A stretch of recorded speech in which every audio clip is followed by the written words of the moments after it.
اپنے دماغوں کو نجف کے آستانے تک لے جائیں تو پھر میں وہ جملہ کہوں جو آج کی مجلس کے لیے میں سوچ کر آیا، جو عرض کروں توفتاً تمام مسلمانوں کو دے کر جاؤں کہ دیکھو حسین کی مجلس سے کون سا رزق ملتا ہے۔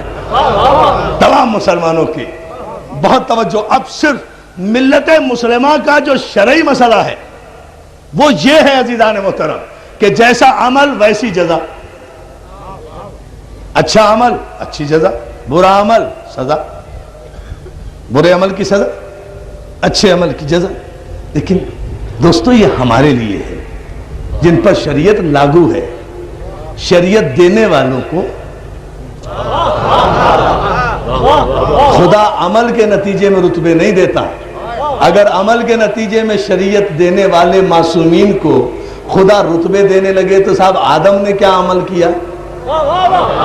میں ابھی علی کی بات کہاں کر رہا ہوں، محمد آل محمد کی بات کہاں کر رہا ہوں۔ ابھی تو مجھے آدم سے نوح پر آنا ہے، نوح سے ابراہیم پر آنا ہے، ابراہیم سے موسیٰ پر آنا ہے، موسیٰ سے عیسیٰ پر آنا ہے۔ یہ ساری شریعتیں بیان کرتے ہوئے پھر ختمی مرتبہ تک آؤں گا انشاءاللہ، پھر کچھ عرض کروں گا بہت سے مرحلے۔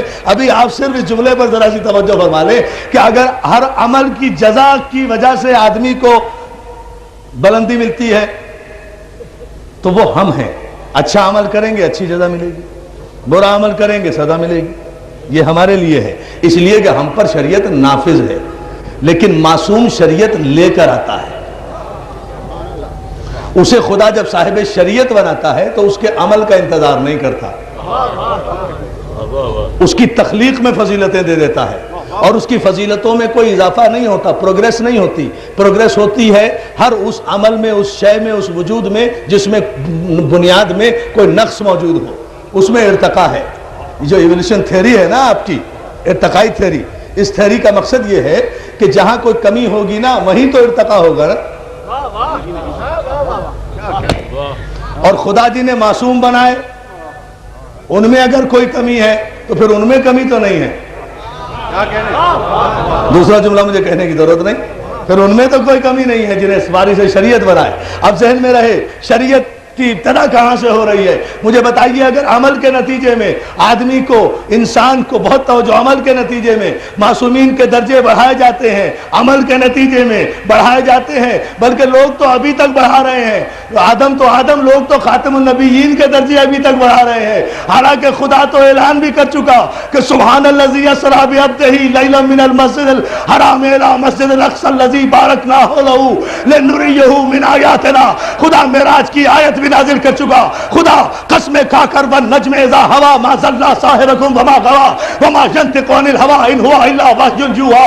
سورہ نجم میں خدا پیغمبر کے مقام بلند کو بتا بھی چکا کہ وہ دنا کی منزل پر گیا، فتدلی کی منزل پر گیا، قاب قوسین و ادنیٰ کی منزل پر گیا۔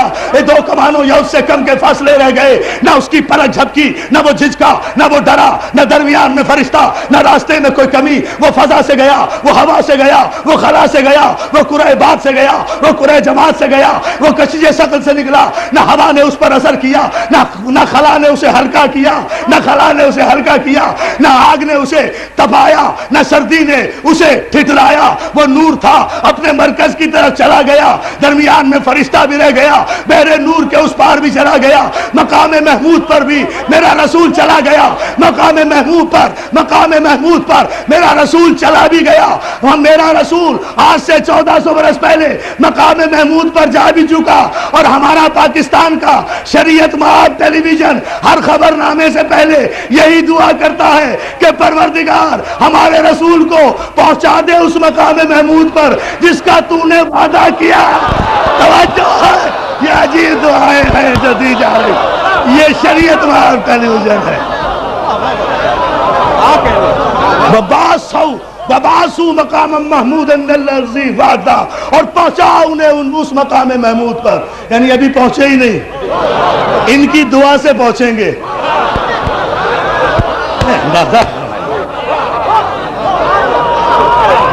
یہ شریعت آ رہی ہے، یہ شریعت آ رہی ہے۔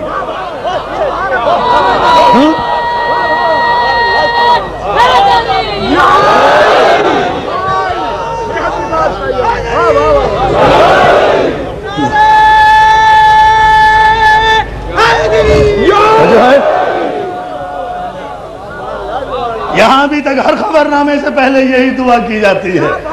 تو اپنے وعدے کے خلاف نہیں کرتا، اس لیے ہم گزارش کرتے ہیں پہنچا دے انہیں مقام محمود. ان کے کہنے سے جائیں گے جب جن کا نبی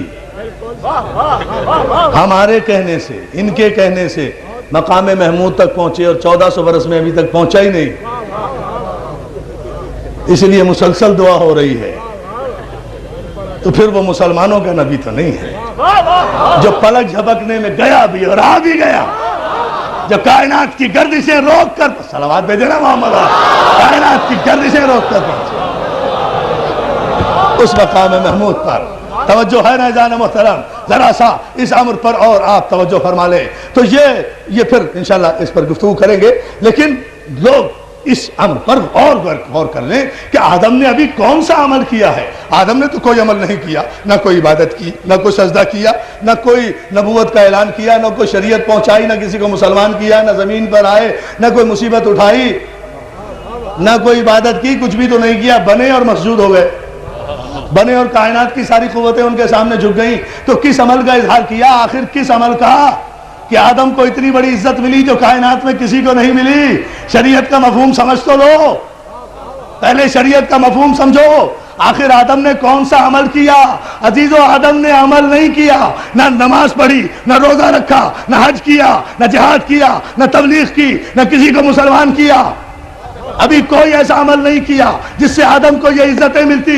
آدم نے صرف اتنا کہا کہ جب پروردگار نے حکم دیا یا آدم انبئہم باسمائہم، اے آدم یہ اسماء تم ان فرشتوں کو بتاؤ، تو جلال الدین سیوطی نے تفسیر در منصور میں حوالہ دے رہا ہوں، جو انتہائی محکم ترین مفسر ہیں ملت مسلمہ کے، انہوں نے اس آیت کی تفسیر میں بار بار سرکار جلال الدین سیوطی نے کہا، ایک جملہ کہا کہ جب اللہ نے ارشاد کیا کہ اے آدم ان فرشتوں کو یہ اسماء بتاؤ، تو آدم نے سر جھکا کر کہا پروردگار اے میرے مالک، اب عمل کوئی نہیں کیا، عمل نہیں کیا. ایک جملہ کہا ہے، سجدہ بھی ابھی نہیں ہوا. جلال الدین سیوطی کہتے ہیں آدم نے ایک جملہ کہا پروردگار انت المحمود ھذا محمد انت الاعلی ھذا انت، پروردگار میرے مالک انت المحمود ھذا محمد انت الاعلی ھذا علی انت فاطر ھذا فاطمہ انت المحسن ھذا حسن انت قدیم الاحسان ھذا حسین. پروردگار تو محمود ہے، یہ محمد ہے،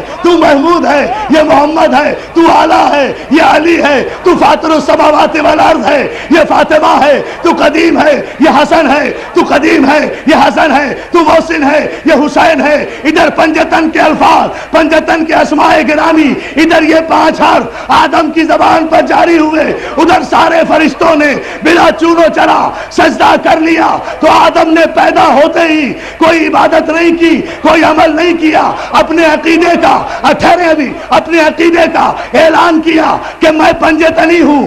آدم نے اپنے پنجے تنی ہونے کا اعلان کیا. یہیں سے شریعت کی ابتدا ہوئی ہے کہ آدم نے اپنے عقیدے کا اعلان کیا، فرشتوں نے سجدہ کیا.